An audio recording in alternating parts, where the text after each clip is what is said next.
Tomás nació en Aquino, cerca de Nápoles, en 1225.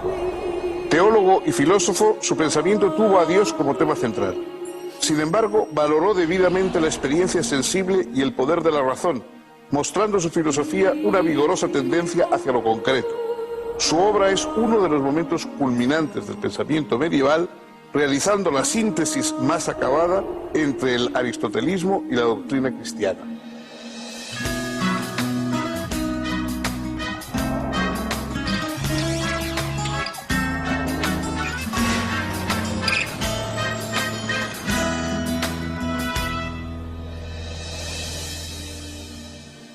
¿Qué tal, amigos? Bienvenidos a nuestro programa de divulgación filosófica. Los filósofos están siempre codeándose con los teólogos, o si quieren ustedes, la teología está planeando siempre también sobre la filosofía. Aristóteles, el propio Platón, han hablado indistintamente de los temas del mundo, de los temas de la realidad, y también han hablado de vez en cuando de la divinidad. Pero a partir de la filosofía cristiana, a partir de que el cristianismo se convierte en la gran ideología de Europa, naturalmente la teología adquiere un carácter, un peso mucho mayor del que había tenido nunca. En primer lugar, porque la teología está al servicio de una iglesia y esa iglesia es muy potente. Es decir, los filósofos normalmente hablan desde su opinión, desde su punto de vista, pero en aquel momento la gran iglesia católica del medievo era la única y la gran fuente de poder ideológico que había en Europa. Y los teólogos eran los administradores de ese poder, de ese gran poder ideológico que era la religión católica. Dentro entonces de la filosofía había los que pretendían servir a la teología de un modo y los que pretendían servirla de otro, pero pocos de los filósofos de la época escapaban a los planteamientos teológicos. No fue una excepción Tomás de Aquino, el más grande sin duda de los filósofos medievales, el más potente, el más completo, y también, a pesar de que naturalmente era un hombre ortodoxo religiosamente, o a santo, como saben ustedes, tenía unas aportaciones que llegaron a ser importantes y casi, diría, revolucionarias. Por ejemplo, se convirtió en un abogado de las doctrinas de Aristóteles. Los libros de Aristóteles eran vistos con sospecha por parte de los teólogos católicos. Por una parte, porque era un pagano y por lo tanto que un pagano pudiera enseñar cosas a los cristianos no estaba bien visto. Y por otra parte, para colmo, porque las obras de Aristóteles habían sido conservadas por el mundo árabe, de modo que se duplicaba el que era un pagano que nos llegaba a través de los árabes. Estos no fueron argumentos que disuadieron a Santo Tomás de conceder toda su importancia a la filosofía de Aristóteles y a través de él de crear toda una filosofía cristiana apoyada en el aristotelismo. Si siguen ustedes con nosotros, van a ver desarrollarse la figura de este gigante del medievo y del pensamiento teológico.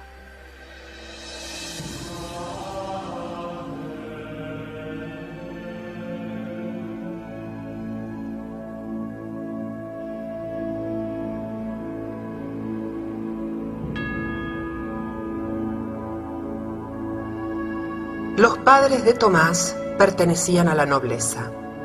Tuvo 6 hermanos y 5 hermanas, pero su padre decidió preparar al niño para que algún día pudiera ser elegido abad del monasterio benedictino de Monte Cassino. Ello sería conveniente para asegurar la fortuna familiar. Por eso, a los 5 años, lo envió a ese monasterio para iniciar su educación. Tomás permaneció durante 9 años en Monte Cassino y en 1239 fue a la Universidad de Nápoles para continuar sus estudios.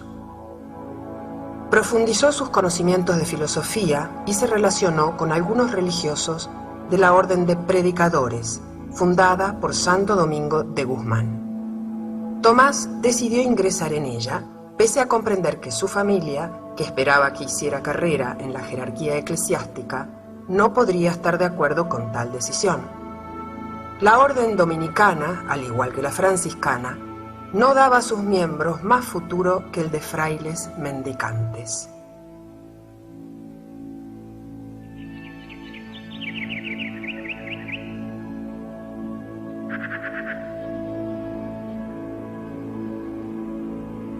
El padre de Tomás falleció en la Navidad de 1243 y pocos días después el joven fue admitido como novicio en la orden.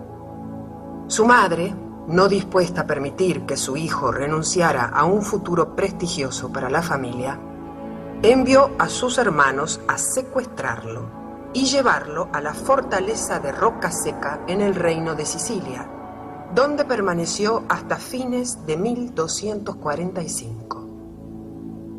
Finalmente, con la complicidad de sus hermanas, el corpulento novicio, que además de medir casi 2 metros de altura, era bastante obeso, se descolgó por la noche desde la ventana de sus habitaciones con una suerte de soga formada por sábanas y cortinas anudadas y escapó.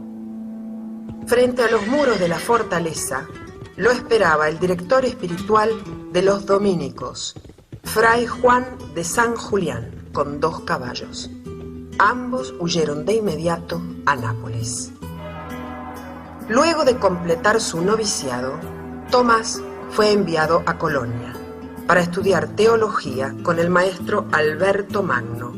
Allí permaneció entre 1248 y 1251 como discípulo, y luego, una vez ordenado sacerdote, hasta 1252 como maestro bajo la dirección del propio Alberto. En 1252, el maestro general de la orden envió a Tomás a la Universidad de París como bachiller para hacerse cargo de una de las 2 cátedras que los dominicos allí regenteaban. Los franciscanos tenían bajo su dominio solo una.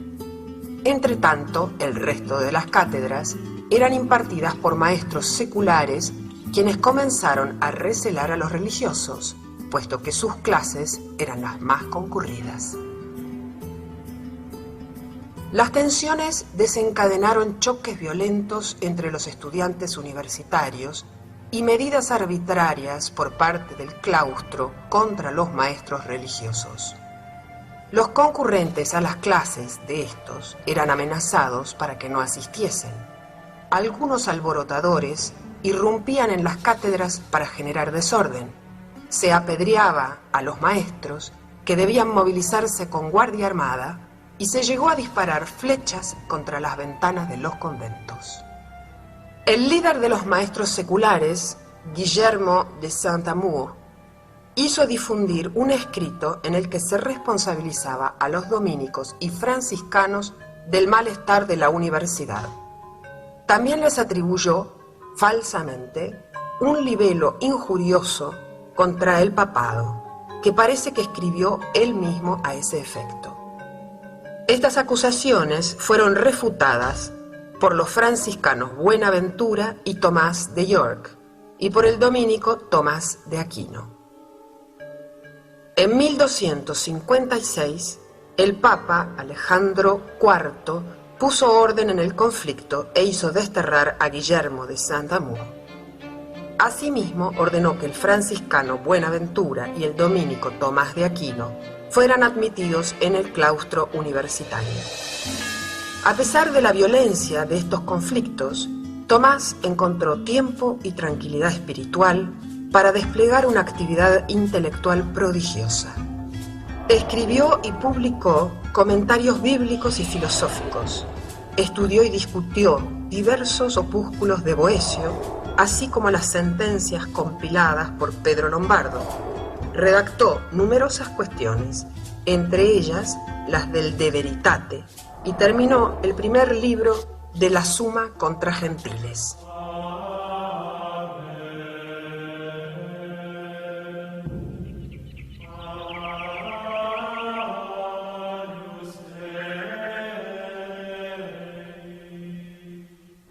Entre 1259 y 1268 fue enviado por su orden a Italia y nombrado predicador general en el capítulo de Nápoles. En cumplimiento de las obligaciones correspondientes a ese cargo, viajó frecuentemente a diversas ciudades italianas, residiendo donde se instalase la corte pontificia. En este período fue teólogo, consultor del Papa. En estos años terminó su Summa contra Gentiles y su comentario a la obra del pseudo Dionisio Areopágita.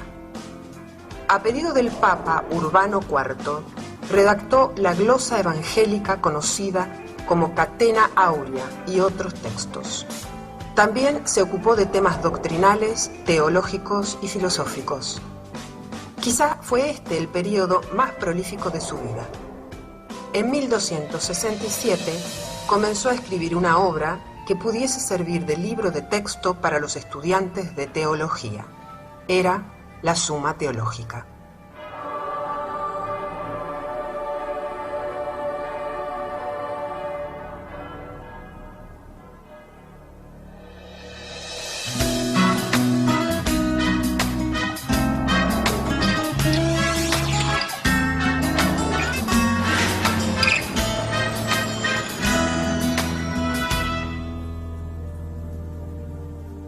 La primera dificultad, la dificultad esencial que presenta la teología como motivo de estudio a un racionalista, es que sería la única de las ciencias que no sabemos si su tema existe o no existe.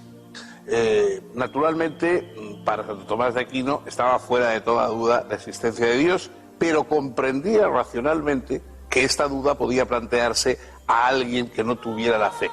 Entonces él distingue, por un lado, lo que aporta la fe y una creencia no discutida en Dios. Pero en cuanto se pone a actuar como filósofo, aun dentro de su teología, comprende la objeción de los que pueden poner en duda la existencia de Dios. Y hizo esfuerzos realmente extraordinarios por probar la existencia de Dios. ¿Cómo vamos a hablar, cómo vamos a hacer elucubraciones teológicas sobre cómo es Dios, cuáles son sus cualidades, cuáles son sus atributos, etcétera, si no sabemos si existe o no existe? Previamente a todo lo demás, hace falta establecer la existencia de Dios. Y una de las piezas más conocidas de la inmensa obra de Santo Tomás son las 5 vías, las 5 pruebas de la existencia de Dios. Las 5 vías se reducen un poco siempre a lo mismo, es decir, existe la realidad, existe el mundo con una u otras perfecciones, alguien tiene que haberlo hecho. Si vamos remontándonos, vemos que cada cosa, cada árbol da lugar a nuevas semillas y nuevos árboles, cada animal engendra nuevos animales, etc. Todo tiene como un proceso, pero en un momento debe haber un comienzo, y ese comienzo tiene que ser un creador que no haya sido previamente creado, y todas esas vías, cree él racionalmente, llevan a esa conclusión del creador final. Bueno, en su momento esto fue, ya era audaz el querer probar la existencia de Dios, puesto que de alguna manera aceptaba que hubiera quien dudase de ella, de modo que no hay que quitarle importancia a la audacia de alguien que decide probar la existencia de Dios por si acaso es necesario. Obviamente la historia no ha aceptado en gran parte las vías que se deben a una física antigua y a unos conocimientos muy dudosos sobre el mundo, y sobre todo a un malentendido, que es que no se puede explicar lo que no sabemos por algo que conocemos aún menos. Es decir, conocemos poco del origen del universo, pero nada de Dios, y por lo tanto decir que Dios explica el origen del universo, se sigue una pregunta inmediata: ¿y quién explica a Dios?, ¿no? Este sería el final de la cuestión, pero naturalmente ni Santo Tomás ni su tiempo permitían llegar tan lejos.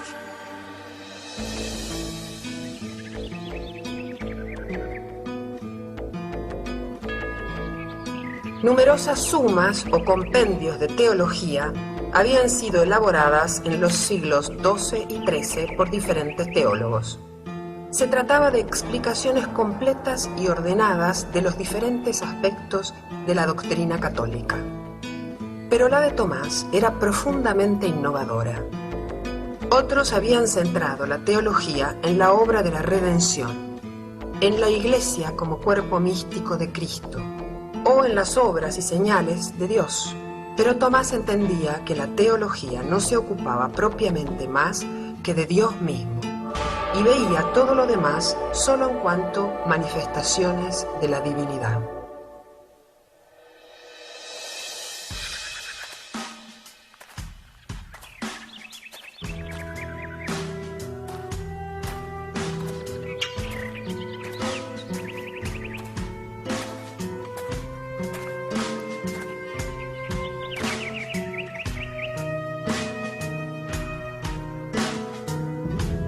La teología, para Tomás, debe moverse siempre dentro de la fe y explicar con razones la naturaleza de los dogmas.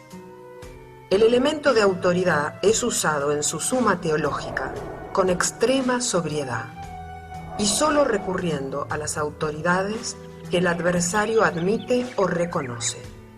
En este sentido, la suma pretende movilizar las riquezas de la razón humana. Cada artículo de la suma consta de 4 partes. En la primera parte, quaestio, se plantea el problema en forma concisa. En la segunda parte, disputatio, se exponen los principales argumentos a favor y en contra.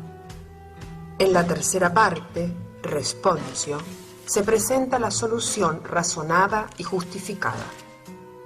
En la cuarta parte, vera solutio, vuelve sobre los argumentos expuestos en la disputatio para eliminar las razones falsas y afirmar definitivamente la verdadera solución del problema propuesto originalmente.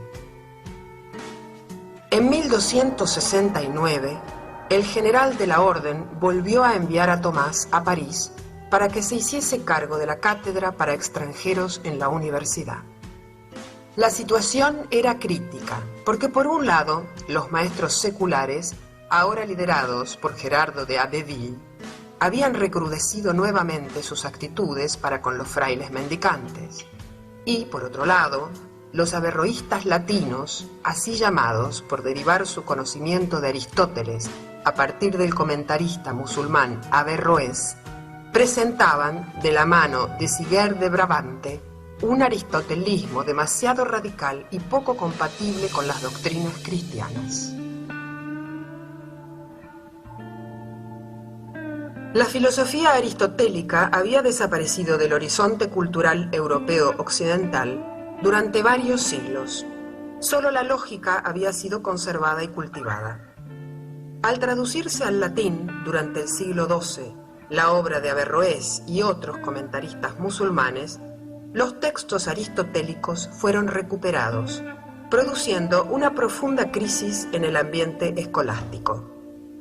Algunos autores se habían convertido a esa versión mahometana de Aristóteles, a pesar de incurrir en doctrinas que no parecían admisibles desde la fe cristiana. Esas actitudes suponían el riesgo de que el aristotelismo fuese condenado por la Iglesia como contrario a la fe. Tomás entendía que no se podía renunciar a Aristóteles, sino que solo cabía corregirlo y depurarlo.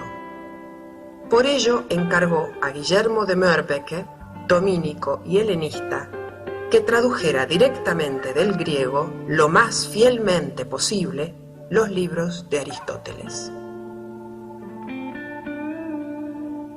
A la vez acometió la tarea de defender al filósofo tanto de quienes lo seguían irreflexivamente como de quienes lo rechazaban por fidelidad a cierto tradicionalismo platonizante o hasta irracionalista.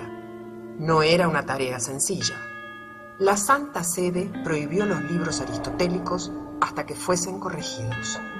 Los franciscanos se unieron a los seculares en la condena de todo aristotelismo. En 1270, Tomás sostuvo una disputa pública con el regente de la cátedra franciscana, Juan Peckham, y logró que éste admitiese que la doctrina tomista, a pesar de basarse en Aristóteles, no era contraria a la fe. Poco después, el obispo de París, Esteban Tempier, condenó 13 proposiciones aristotélicas, buscando afirmar así la teología tradicional. Tomás no demoró en probar que dichas proposiciones no eran verdaderamente aristotélicas, sino de sus comentaristas árabes. A la vez escribió un tratado contra las enseñanzas del averroísta Siguer de Brabante, quien profesaba la eternidad del mundo y la mortalidad del alma, tan sólido y persuasivo que logró convencer a su antagonista. De hecho, Siger redactó a continuación una obra en la que corrigió su anterior doctrina, expresando su admiración por Tomás. Mientras participaba en estas discusiones, Tomás encontró tiempo para seguir desarrollando una impresionante obra escrita. Además de numerosos opúsculos, comentarios, tratados y cuestiones disputadas, finalizó en 1270 la primera parte de la Suma Teológica y en los 2 años siguientes concluyó la segunda parte.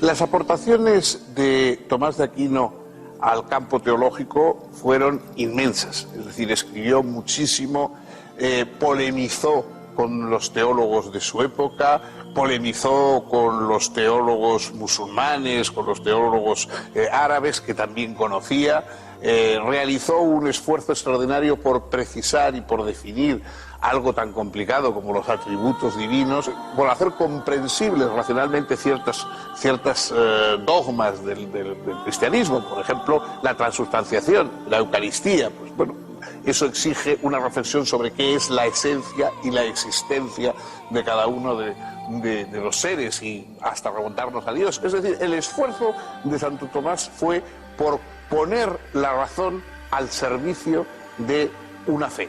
Claro, esto da que él partía de la base de que ya había llegado a la conclusión cuyo camino iba a recorrer. En un momento define la filosofía como ancilla teologiae, es decir, la filosofía es la criada de la teología y tiene que servirla y tiene que llevarle las cosas que la teología necesite. Esto es un poco algo que va en contra del espíritu filosófico tal como lo entendemos. La filosofía precisamente lo que se hace es preguntar dudas, preguntar cuestiones que no sabe a dónde van a llevar. Santo Tomás está ya en el conocimiento de allí donde quiere llegar y lo que hace es brindar caminos racionales, pero para que lleven a una situación, a una condición que él ya ha aceptado de antemano. Es, por supuesto, un serio, digamos, argumento en contra de su propósito filosófico, pero no cabe duda de que la honradez y la determinación con que lleva a cabo ese intento racional de llegar hasta lo que está más allá de la razón son verdaderamente dignos de reconocimiento y sobre todo en su momento fueron y chocaron con conservadurismos que se negaban siquiera a plantear el que la razón pudiera escalar grados hacia la majestad de la divinidad.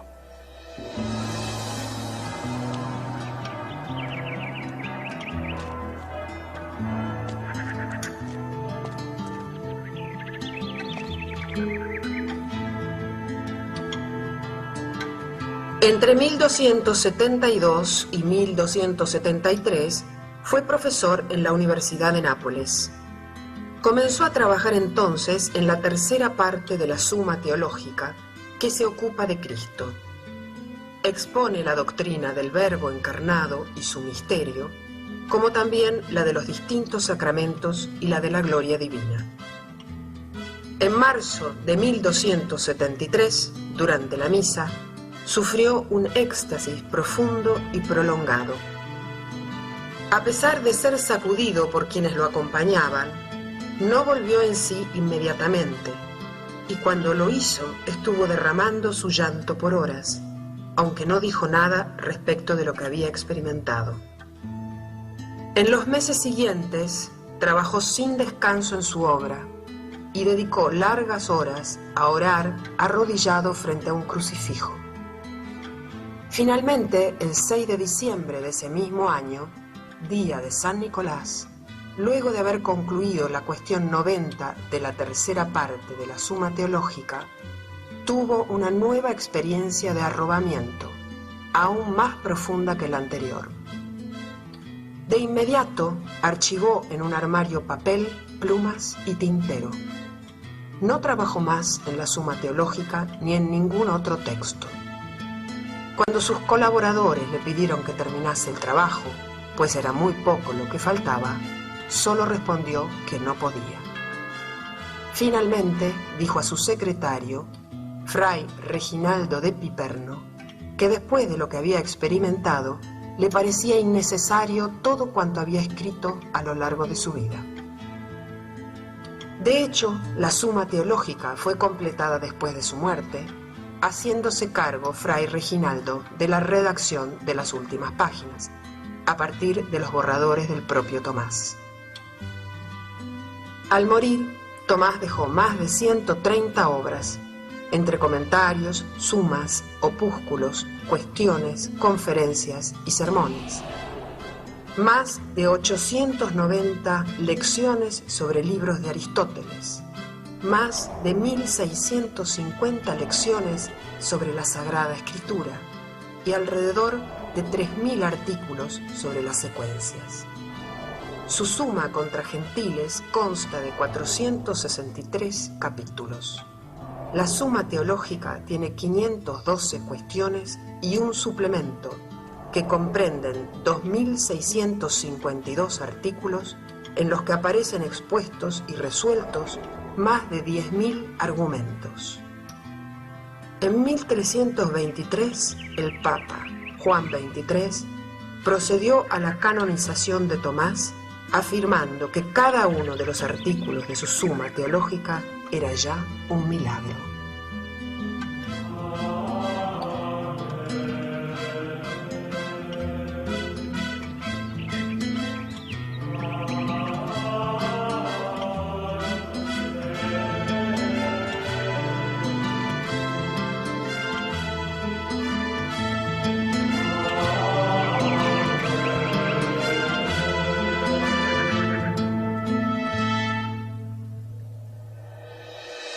Santo Tomás murió muy joven, camino en Roca Seca, camino de un concilio, y sorprende al ver la magnitud enorme de su obra constatar que solo vivió 49 años. La obra de Santo Tomás, que hoy, desde el punto de vista de los teólogos y de la Iglesia, es la piedra angular de todo lo que puede ser una filosofía cristiana, si es que este concepto de filosofía cristiana tiene algún sentido.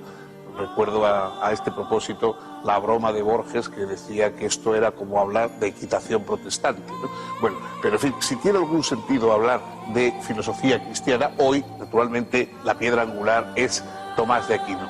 Pero no fue así en los años y los siglos posteriores a su muerte. De hecho, poco después de morir, muchas de las proposiciones de sus libros fueron condenadas por la Iglesia.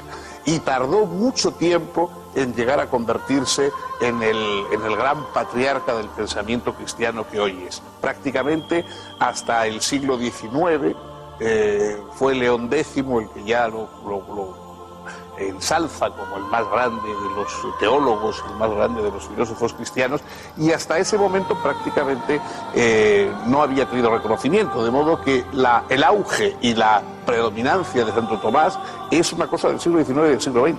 Antes había permanecido casi en una situación o oculto o, en fin, un poco en dudas respecto a su ortodoxia, etc.